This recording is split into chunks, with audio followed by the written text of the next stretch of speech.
Terza lettera di Juan. Io il predi al chiargaio che vuoi ben ta verità. Chiar, ti auguri che lei di tutto ben e che tu stai ben al corpo come che tu stai ben te anime.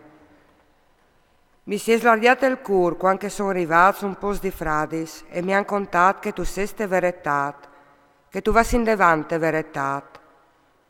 Non hai gionde più grande di chiste, di sapere che i miei figli e van in devante verità. Chiar, tu sei fedele in tutto che tu fasis pal ben dai fradis, se ben che son foresti. Loro e han testimoniato al tuo amor devant l'eglesie, e tu fasaras ben a procurare duzze che orcovente pal viaz, come che Dio comande. Perché son partiti per amor dal nome di Cristo, senza ti appanuia dei paians. Perché non vi indiviarsi le porte e il cur a indi chi ste fatte, per dare une maninze che fasin per verità. Ho scritto che l'Eglesie, ma Dio trefe, che smiti il prim pues fra mies di loro, non l'ulviarsinus le porte. Perché sovignarai e portarai devanduzza che le da ora combinà, fevelo al mal quintri di no, con chiacchieri brutis dome avonde.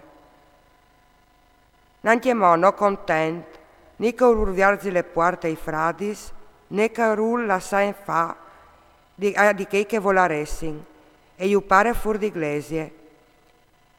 Chiar, non sta là da ur dal mal, ma dal ben. Che il fasse il ben alle di Dio, che il fasse il mal non l'ha veduto Dio.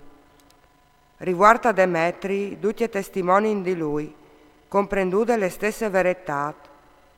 Anche noi facendo testimoni sul suo conto, e tu sai che le nostre testimonianze è vere.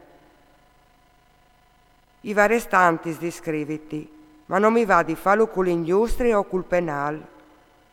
O speri però di vioditi in curt e si fevelarin a bocce. Le pas con te, ti saluti gli amici, saluta anche tu gli amici, un per un.